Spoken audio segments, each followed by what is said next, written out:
सिर्फ हंगामा खड़ा करना मेरा मकसद नहीं, मेरी कोशिश है कि ये सूरत बदलनी चाहिए। मेरे सीने में नहीं तो तेरे सीने में सही, हो कहीं भी आग लेकिन आग जलनी चाहिए। दुष्यंत के शेर के साथ मैं स्वागत करता हूं आप सभी का द फोर्थ पिलर के इस पन्ने पर, जहां आप पहुंचे हैं झारखंड की सियासत में चल रहे भूचाल के विश्लेषण की तलाश में। हम राज्य की सभी सीटों के आंकड़े प्रस्तुत कर रहे हैं, समीकरण बांट रहे हैं, बयार और विषाद दोनों आजमा रहे हैं और सीधे सरल शब्दों में आपको बता रहे हैं कि क्या हो रहा है, क्या हो सकता है, क्यों हो रहा है और क्या होना बाकी। आज हम बात करने जा रहे हैं झारखंड की सियासत की एक ऐसी सीट की जिस पर दो महिलाएं एक दूसरे के खिलाफ चुनावी मैदान में, जहां से विधायक रहे चंद्र प्रकाश चौधरी वर्तमान में आजसू के इकलौते सांसद हैं। आप समझ ही गए होंगे, सीट है रामगढ़।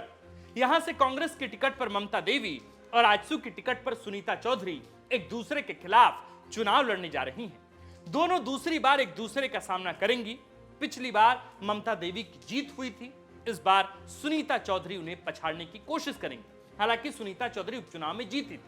साथ में फैक्टर होंगे पनेश्वर महतो, जो झारखंड लोकतांत्रिक क्रांतिकारी मोर्चा की टिकट पर चुनाव लड़ रहे हैं। हम इस सीट पर हर संभव आंकड़ा आपको बताने की कोशिश करेंगे, समीकरण भी बताएंगे, इतिहास, भूगोल, गणित भी बताएंगे और तमाम प्रत्याशियों की केमिस्ट्री की भी बात हो। लेकिन बस यह नहीं बताएंगे कि कौन जीत रहा है और कौन हार रहा है। जीत और हार की बात हम इसलिए नहीं बताएंगे क्योंकि राज्य में आचार संहिता लागू है।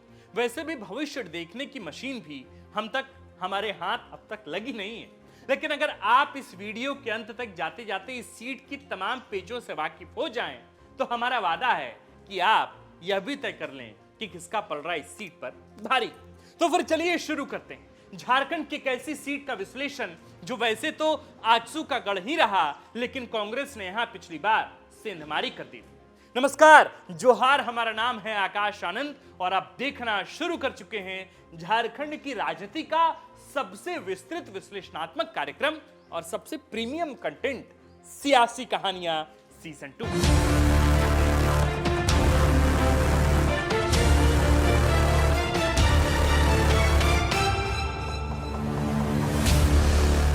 रामगढ़ में चुनाव 20 नवंबर को है, यानी दूसरे चरण में यहां चुनाव होने हैं। यह एक जनरल कैटेगरी की सीट है, लेकिन कुर्मी बहुल सीट है। कुर्मियों की संख्या यहां 26% से अधिक है।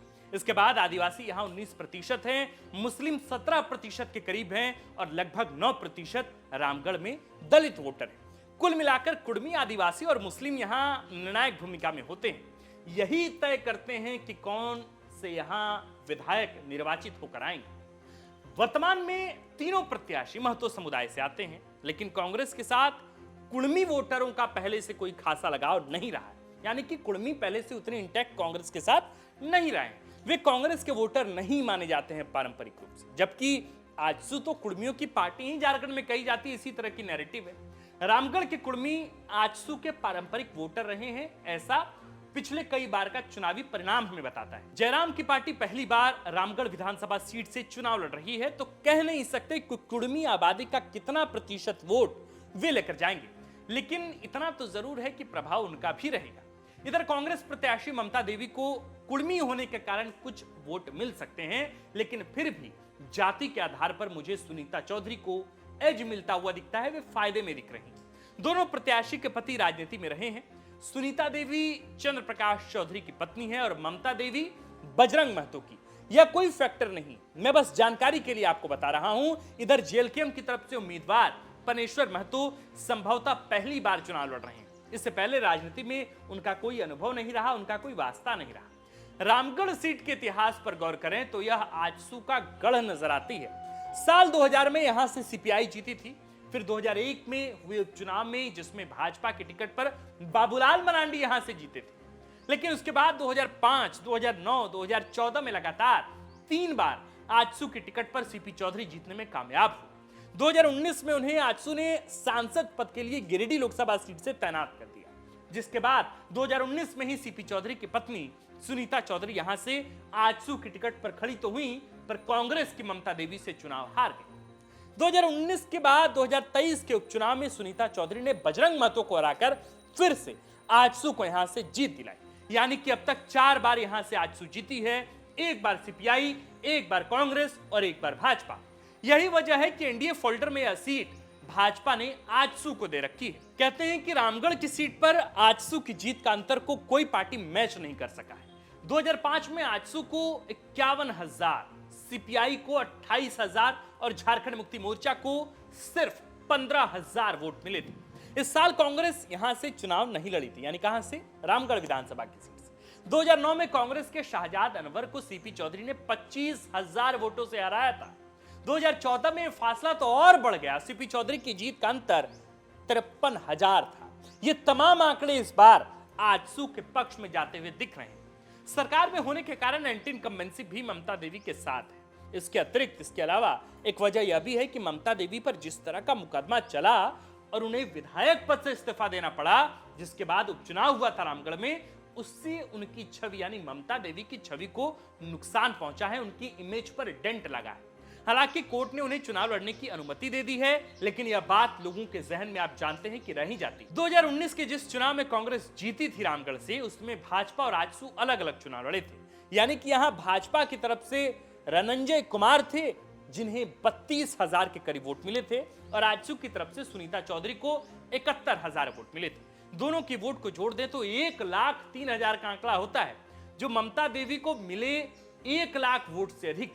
अभी की वर्तमान स्थिति तो यह है कि इस बार आजसू और भाजपा साथ साथ चुनाव लड़ रहे हैं, जिसका प्रभाव निश्चित तौर पर रामगढ़ की सीट पर नतीजों में देखने को मिलेगा। लेकिन इसका ये मतलब भी नहीं कि भाजपा का पूरा वोट आजसू को ट्रांसफर हो ही जाए, लेकिन एक फैक्टर तो यहाँ ये है ही, इस बात में भी कोई दो राय नहीं। अब सवाल है कि जेएलकेएम के प्रत्याशी पनेश्वर महतो कितने प्रभावी होंगे, और अगर वोट काटेंगे तो किसका काटेंगे। देखिए, मैं पहले से यह कहता आया हूं कि पनेश्वर महतो पहली बार यहां से चुनाव लड़ रहे हैं, उनकी पार्टी भी बिल्कुल नहीं। ऐसे में उनका कोई इतिहास या पैटर्न हमारे सामने है ही नहीं। पनेश्वर महतो कुड़मी समुदाय से आते हैं, बाकी दोनों भी कुड़मी हैं। यानी कि पनेश्वर महतो अगर कुड़मी युवाओं का वोट खींचते हैं तो इससे दोनों पक्षों का बराबर नुकसान हो सकता है, क्योंकि उनकी पार्टी की भी सबसे गहरी पैठ कुड़मियों में बताई जाती है, वो भी कुड़मी युवाओं में। लेकिन ऐसा लगता नहीं है कि खास करके रामगढ़ जैसे विधानसभा की सीट पर कुड़मी बहुल इलाके में कुड़मी जयराम महतो की पार्टी के साथ जाएंगे। आप जानते हैं कि चंद्रप्रकाश चौधरी के हिस्से वहां कितनी बड़ी बड़ी उपलब्धियां जो है वो हासिल है। रामगढ़ को जिला बनाने की बात हो, चाहे वहां के जो विकास की बात वहां चल रही है उसको लेकर, तो एक तो वोटर जो है वो इंटैक्ट चंद्रप्रकाश चौधरी से है, ना कि सुनीता चौधरी से। तो वो आजसू के पारंपरिक वोटर यहाँ कुड़मी हैं। तो देखना होगा कि कुड़मी वाकई छिटकते हैं क्या। लेकिन आदिवासी और कुड़मी वोटरों के अलावा जो आबादी है, उस पर भाजपा की पकड़ रामगढ़ में मजबूत बताई जाती है। हालांकि उस वोट का ट्रांसफर यह कहा जा सकता है कि वो होगा ही होगा, क्योंकि इस बार आजसू और भाजपा साथ में मिलकर चुनाव लड़ रहे हैं। कुल मिलाकर जेएलकेएम का नुकसान दोनों पार्टियों को हो सकता है तब जब जेएलकेएम के प्रत्याशी पनेश्वर महतो ठीक ठाक रामगढ़ से वोट ले आए तब। दर्शकों, जब हम किसी सीट का विश्लेषण करते हैं तो निश्चित तौर पर यह किसी के पक्ष में नजर आ सकता है। यह इसलिए है क्योंकि आंकड़े और समीकरण भी एक दिशा तय करते हैं, लेकिन हमारी कोशिश होती है कि हम आपको सिर्फ सही तस्वीर ही दिखाएं, जो आपको यह समझने में मदद करे कि सीट पर वर्तमान स्थितियां कैसी हैं और क्या रहने वाली हैं। आपको हमने रामगढ़ के पूर्व के चुनाव के आंकड़े और उनके ट्रेंड के साथ वर्तमान की परिस्थितियों से अवगत कराया है।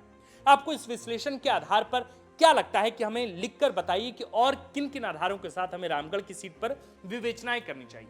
हमें जो समझ आई कि रामगढ़ की सीटों पर जो जातीय आंकड़े हैं, जो पिछले बार के 2000 के बाद से 2005, 9, 14 में जो चुनाव हुए, 2019 में जो चुनाव हुए, उन तमाम चुनाव के परिणामों के आधार पर जो विश्लेषण हो सकता था वो हमने आपको करके बताया। लेकिन एक स्थिति यह है कि रामगढ़ की सीट पर जहां सीपी चौधरी का एक बड़ा वोटर वर्ग है, और वो भी तब जब आजसू और बीजेपी दोनों एक साथ मिलकर चुनाव लड़ रही है, तब कहा जा सकता है कि रामगढ़ बीजेपी के लिए, आजसू के लिए, एनडीए अलायंस के लिए मजबूत सीट हो सकती है, जहां किसी भी प्रत्याशी के होने से बहुत अत्यधिक प्रभाव नहीं पड़ सकता है। बहरहाल, आपको क्या लगता है कि रामगढ़ की सीट पर इस बार क्या हो सकता है?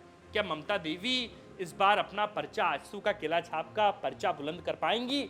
एनडीए को ये सीट क्या जाने वाली है, या आपको लगता है कि ममता देवी इस सीट पर भारी पड़ेंगी सुनीता चौधरी पर और पनेश्वर महतो पर? यह भी हमें लिखकर बताएं। आप देख रहे थे द फोर्थ पिलर, हमारा नाम है आकाश, और आप देख रहे थे द फोर्थ पिलर का प्रीमियम कंटेंट सियासी कहानियां। कैमरे के पीछे है नीरज। शुक्रिया।